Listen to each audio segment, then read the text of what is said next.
समझ नहीं आ रहा अपने सैलरी इंक्रीमेंट का क्या करूं। बेटा इतना क्या सोच रहा है? अपने म्यूचुअल फंड्स के एसआईपी का टॉप अप करा ले। This is the right time. क्या? समझ में नहीं आया। बेटा इतना क्या सोच रहा है? अपने म्यूचुअल फंड्स का एसआईपी टॉपअप करा ले। This is the right time. अब समझा।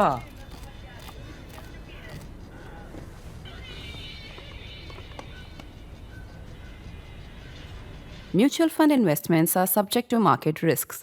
Read all scheme related documents carefully. In the summer of 1999, beneath the Kargil sky, some of the most difficult battles in India's military history were fought across bare, forbidding heights. The 27th Kargil Vijay Diwas will be officially celebrated on July 26, a tradition since 1999. It must, however, first belong to the 527 Indian soldiers who did not return, and to the many more who carried the trauma home in wounds both visible and unseen. Yet, remembrance is more than a ceremony. Wars move us because they reveal what human beings will endure for one another. They also teach us how to prevent the next war, and if prevention fails, how not to be surprised again. That remains Kargil's unfinished lesson, which I will turn to in a bit. But first, let's revisit the valorous summer of 1999. Kargil was victory with restraint and under many constraints. India entered the conflict with Pakistan barely a year after the Pokhran II nuclear tests. American sanctions under the Glenn Amendment prohibited foreign military sales, financing, and licenses for items on the US munitions list, while restricting certain dual-use exports as well. Now, India was not without friends or equipment. The episode exposed how quickly peacetime dependencies turned into wartime vulnerabilities. The solution came through improvisation and diversified partnerships.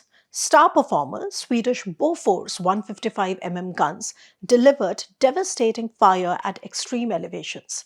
South Africa's Denel Corporation provided thousands of 155mm shells under emergency procurement. In the airs, French Mirage 2000s were rapidly upgraded with Israeli-made lightning targeting pods and American Paveway 2 laser-guided bombs. By June 12th, they were ready for precision operations, and on June 24th, Mirages struck Pakistani command and control bunkers on Tiger Hill. Operation Safed Sagar became an unprecedented air operation that rewrote high-altitude air warfare in the subcontinent. Benjamin Lambert, the American air pass scholar, later called Kargil a milestone event in Indian military history and a prototype for India's likely future combat challenges. In the years after Kargil, dozens of books and hundreds of analyses have drawn lessons from moving accounts. Now, Indian diplomacy played its part too, while reinforcing military restraint. India chose to not cross the line of control even when that made operations harder, and Pakistan's attempts to disguise regular troops as irregulars eventually collapsed. When Nawaz Sharif reached Washington on July 4th, the then US President Bill Clinton insisted that Pakistan unconditionally withdraw its forces to its side of the LOC. American security expert Bruce Reitel, who was present in the room, recalled later that Sharif very reluctantly agreed to withdraw. Kargil was won on the heights, but India's contact ensured Pakistan also lost the diplomatic face. Now, as luck would have it, the two countries embarked on different political reckonings. India held general elections, Prime Minister Atal Bihari Vajpayee returned for a third term, and investigated the failures that led to the Kargil War in full public view. Whereas in Pakistan, the blame came between then Prime Minister Nawaz Sharif and then Army Chief Pervez Musharraf, culminated in the famous military coup of October 12, 1999. India proved its strength not by claiming infallibility, but by examining errors, a lesson that remains relevant to this day. Now, let's understand how we made this journey from surprise to reckoning. On July 29th, 1999, only 3 days after the war formally ended, the Vajpayee government constituted the Kargil Review Committee, or the KRC, under K. Subramaniam, Dawn of Indian strategic thought, with Lieutenant General K. Hazari, B.J. Verghese, a renowned journalist and scholar, and Satish Chandra, a senior bureaucrat. It was a remarkable decision. Its mandate was to reconstruct the events leading to the infiltration and recommend safeguards against another such failure. India had won, yet the government accepted that victory must not ignore the failures that allowed Pakistani troops to occupy the heights undetected. The committee consulted more than 100 officials and public figures. Its report was completed in December 1999, tabled in Parliament on February 23rd in the year 2000, and released with limited omissions on nuclear weapons. The value of the KRC report was not merely in its insights, it was also in its transparency. Unlike the still classified Henderson-Brooks Bhagat report on the 1962 India-China War, a part of which was later leaked by an Australian journalist in 2014, citizens could access and discuss this reckoning from the get-go, and here I mean the KRC. The KRC report found weak intelligence collection, poor assessment, and no institutionalized mechanism connecting agencies on matters of intelligence. Its recommendations led to a wider ministerial review, the first comprehensive examination and overhaul of India's national security grid. Much followed. The Defense Intelligence Agency was created in 2002. The National Technical Research Organization, NTRO, followed in 2004. A full-time National Security Advisor became embedded in the national security grid. Further, India improved satellite surveillance and inducted unmanned systems. The first Defense Procurement Procedure, the DPP, arrived in 2002 and was revised repeatedly in the years that followed until the modern-day Defense Acquisition Procedures, DAP, of 2016 and 2020. An updated DAP 2026 now seeks still faster acquisitions and stronger domestic participation with renewed calls for Atmanirbharta, or self-reliance. The Chief of Defence Staff, a key recommendation of the committee, finally became a reality in December 2019, nearly 2 decades later. Most pieces written on Kargil Vijay Diwas mention these reforms. But this is the glass half full. The other half is harder to ignore, and let's talk about that. Theatre commands remain unfinished, and genuine integration among the three forces remains far-fetched, despite some progress. Intelligence agencies have multiplied, but the fusion of intelligence remains incomplete. The long-drawn process of procurement has hardly improved, and emergency purchases continue to compensate for delayed planning. Furthermore, India still has no publicly articulated national security strategy, a rather touchy topic. The argument that structures, processes, and policies already in place make a written strategy unnecessary remains unconvincing. No security strategy in the world catalogues its national secrets. It actually establishes priorities, connects threats to resources, and articulates a national security vision, putting together all elements of national power coherently and cogently. In the absence of that, which is in the absence of a national security strategy, interpretationism, ad hocism, and file movement thrives and will continue to thrive. I'll give you certain numbers that reveal a part of this chronic problem.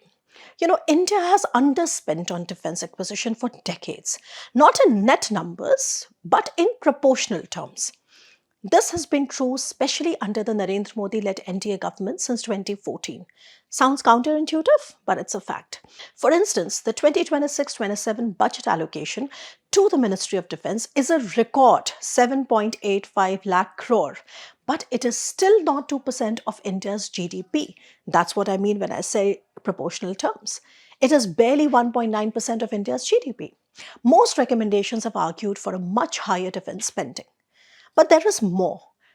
Capital expenditure within that allocation constitutes only 27.95% or 28% of the total. Once pay, pensions, operational revenue, and other organizational costs are taken out.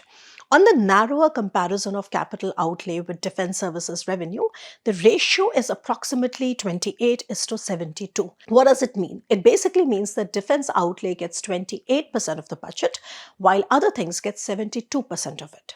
Now, this ratio is closer to, but still much below, the desirable 40:60 benchmark recommended by the Parliamentary Standing Committee on Defense. The larger question is not whether India merely spends more each year, because we do spend more each year.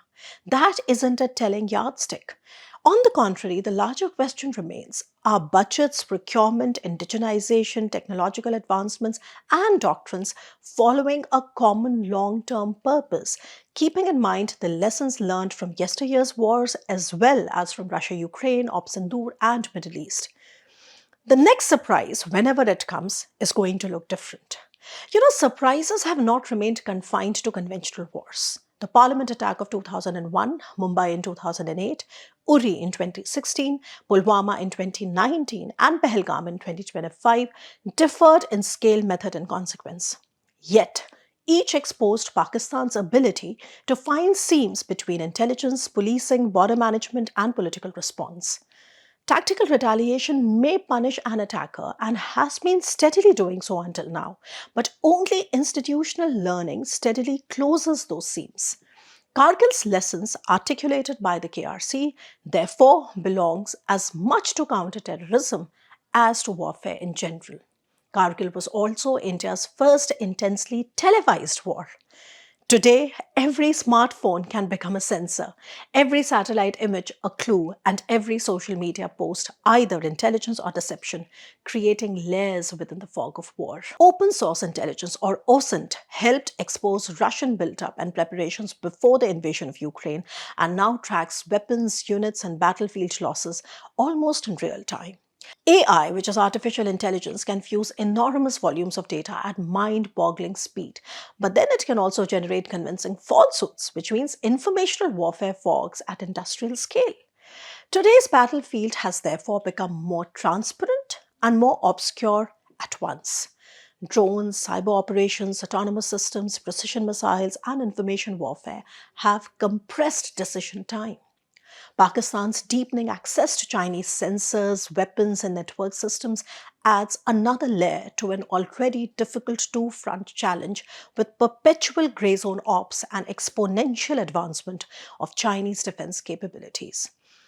India needs joint commands, civil-military fusion, timely procurements, and genuine indigenous production.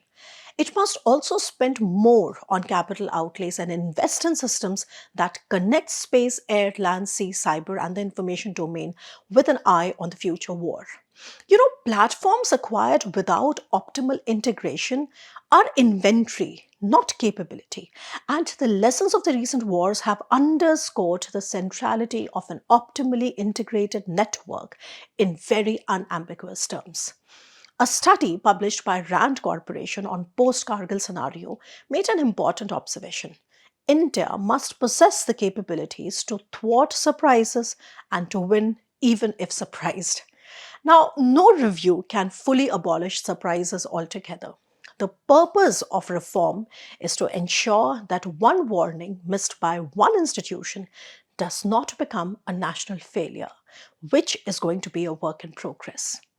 On 26 July, the bugle will sound again in Dras, where the Kargil War Memorial is. Wreaths will be laid, brave hearts will be remembered, old photographs will return to social media. But the truest tribute to those who climbed into enemy fire is not only to say that India will never forget, it is to reaffirm time-bound commitment for building comprehensive national power with sincere inquiry, course correction, and most importantly, accountability. I'll be back to discuss more on strategic affairs. Stay tuned.